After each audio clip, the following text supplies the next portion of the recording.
पत्र गीता भगवान का नंबर 44।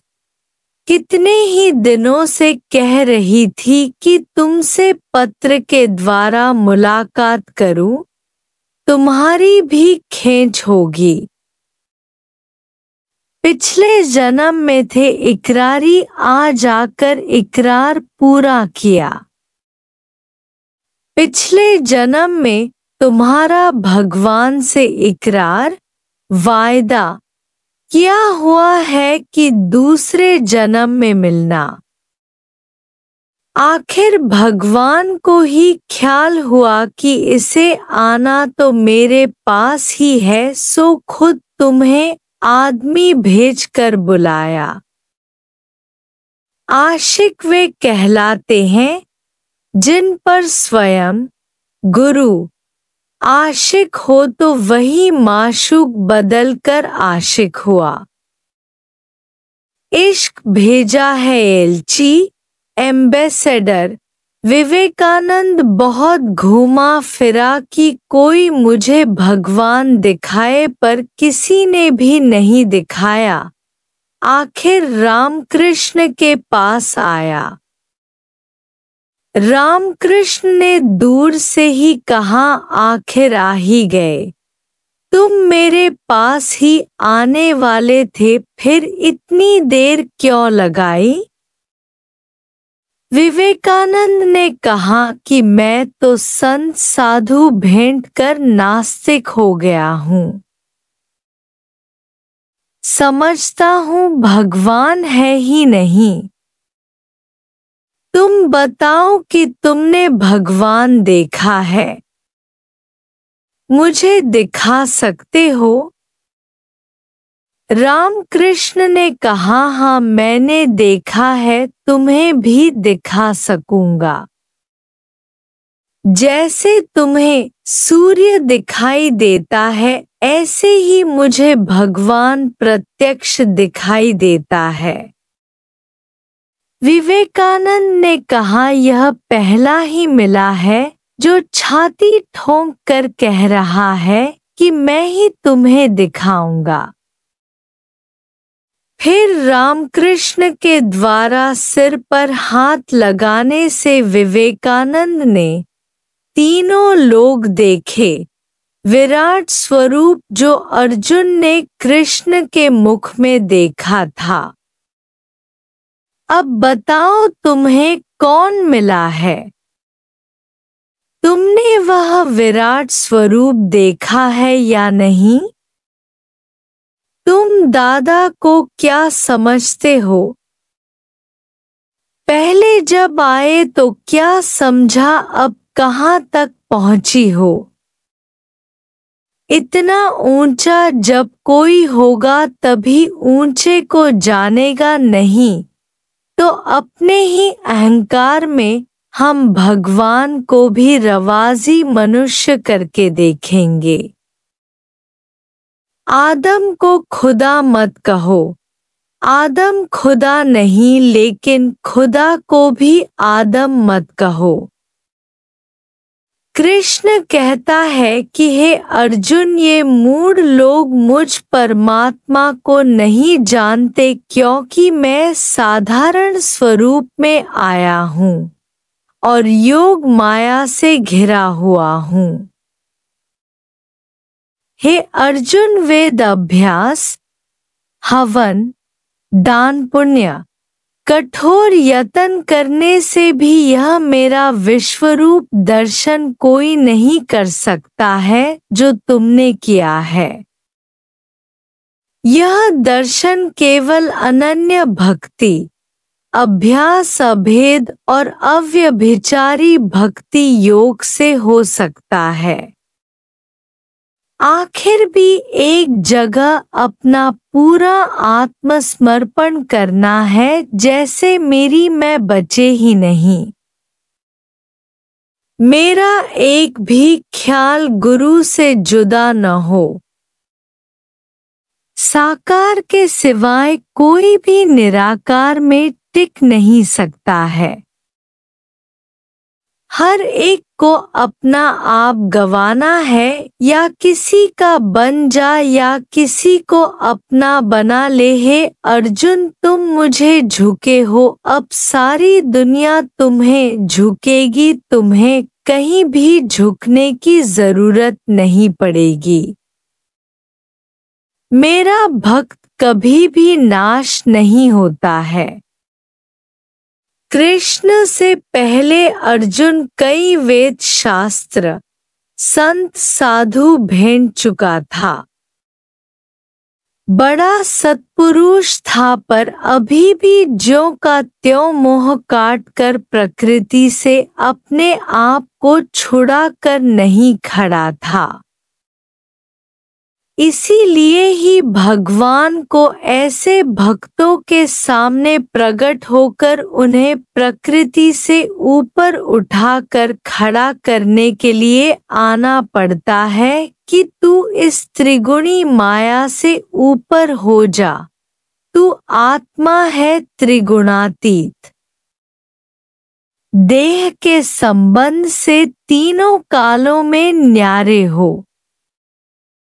आत्मा कहता तो हर एक है, जहां तहां अब आत्मा के सत्संग भी हो रहे हैं कि तू आत्मा है, तू ब्रह्म है, पर मैं ना, यह मंत्र कोई नहीं बताता।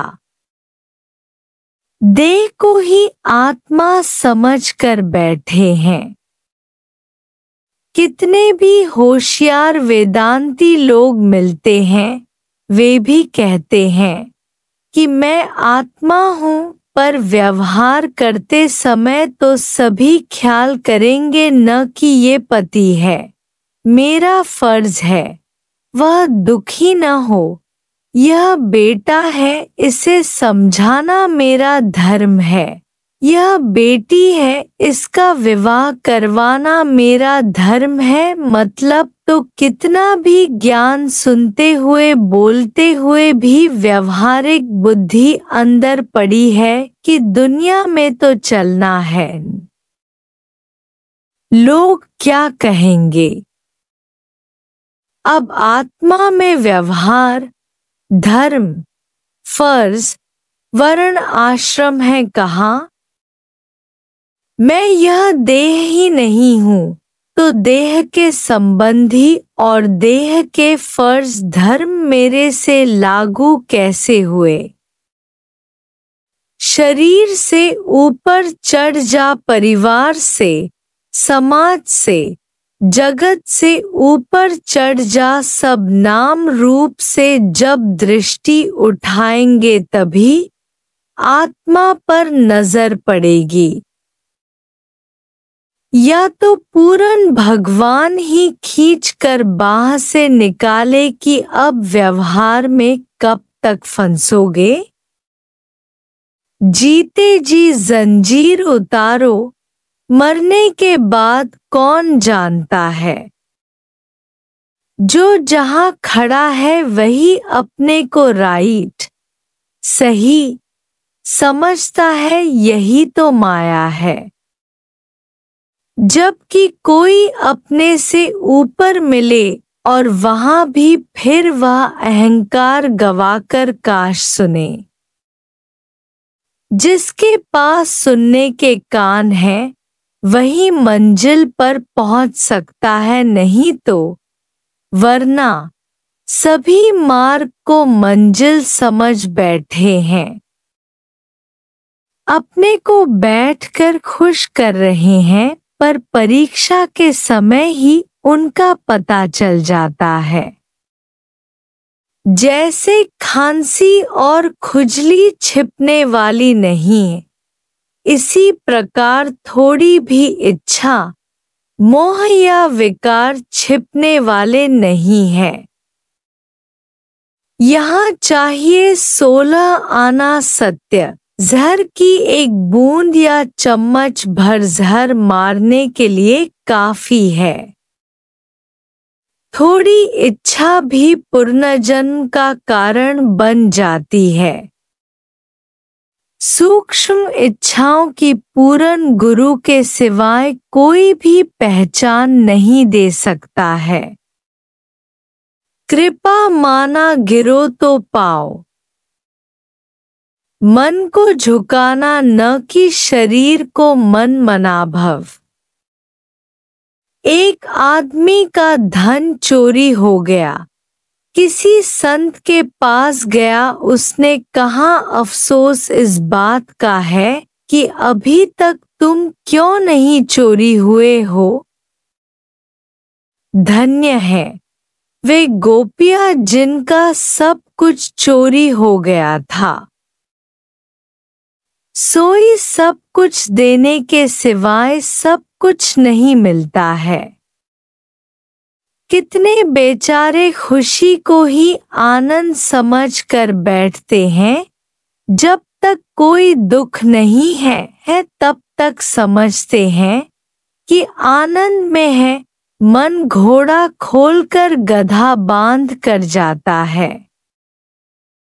साकार भगवान के सामने जो सभी परीक्षाएं देकर पूरी करता है, उसे निराकार की तरफ से कोई परीक्षा नहीं आती है जिसमें वह उलझे अज्ञानी की बाहरी मुस्कुराहट भी नहीं सुहाती है, पर ज्ञानी की स्वाभाविक शक्ल हमेशा सुहाती है। ज्ञानी क्रोध में और चिंतातुर संकल्प विकल्प करता हुआ भी दिखाई दे, मैं कहते हुए, तो भी वह मुक्त है। पर अज्ञानी बाहर शरीर से शांत बैठते हुए भी मन में संकल्प विकल्प करता रहता है, इसलिए वह अज्ञान में बंधा हुआ है। लोक वासना, देह वासना, शास्त्र वासना। प्रेम है पासपोर्ट। पंडित बिन गुरु प्रेम बिन लहे न आत्म राह। ज्ञानी न सोचता है न चाहता है। जो रखता है दावा यहाँ वह मेहमान से होता है। चोर जो जेल खाने में खुदी में रहता है वह ख्वार बर्बाद होगा।